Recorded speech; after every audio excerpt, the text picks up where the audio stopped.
4వ అధ్యాయము జ్ఞానకర్మ సన్యాస యోగము 10వ శ్లోకము. వీతరాగ భయక్రోధ మన్మయా మాముపాశ్రితాః బహవో జ్ఞాన తపసా పూతా మద్భావమాగతాః.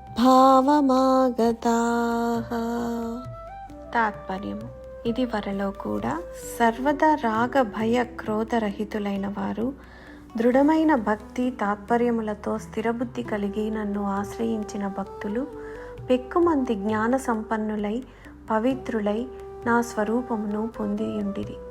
వివరణ: ఇంతకు ముందు కూడా ఎంతోమంది భక్తులు రాగము భయము క్రోధమును వీడినవారు జ్ఞాన తపస్సుతో పునీతులై నిశ్చల భక్తితో నన్నే ఆశ్రయించి నన్నే పొందారు.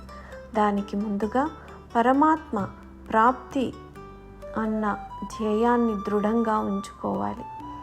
తరువాత ధ్యేయ ప్రాప్తికై తత్పరతతో కృషి చేయాలి. ముందుగా పోగొట్టుకోవాల్సింది రాగం అంటే విషయాసక్తి.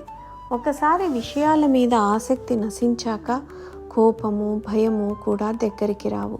ఒక వస్తువు మీద ఆసక్తి ఉన్నప్పుడు అది దొరకనప్పుడు కోపం వస్తుంది. మన నుంచి పోతుందేమోనన్న భయం కలుగుతుంది. ముందుగా ఆసక్తి లేనప్పుడు కోపము భయము కూడా ఉండవు. విష్టోహ పదం నిర్భయం. భగవంతుడి పాదాలను ఆశ్రయించినప్పుడు భయం అన్నదే ఉండదు. ఒక చిన్న పిల్లవాడికి పక్కనే ఉన్న పాము పోతున్నా భయం వేయదు.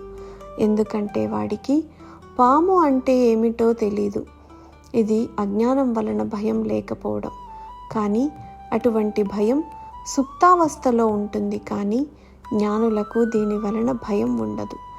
వారి వలన ఇతరులకు భయం ఉండదు. బుద్ధి విశ్లేషణాత్మకమైనది. మనసు రాగంతో కూడుకొని ఉంటుంది. గొప్ప ధ్యేయాన్ని ఉంచుకున్నప్పుడు చిన్న చిన్న వాటి మీద ఆసక్తి దానంతటా అదే తగ్గిపోతుంది. లతా మంగేష్కర్ గారు గొప్ప గాయని. ఆమె తను గొప్ప గాయని కావాలన్న ధ్యేయంతో ఎప్పుడూ చల్లటి నీరు తాగేవారు కాదు. సంగీతం పాడాలంటే గొంతు చక్కగా ఉండాలి. చల్లటి నీరు తాగడం వల్ల గొంతు పాడవుతుంది.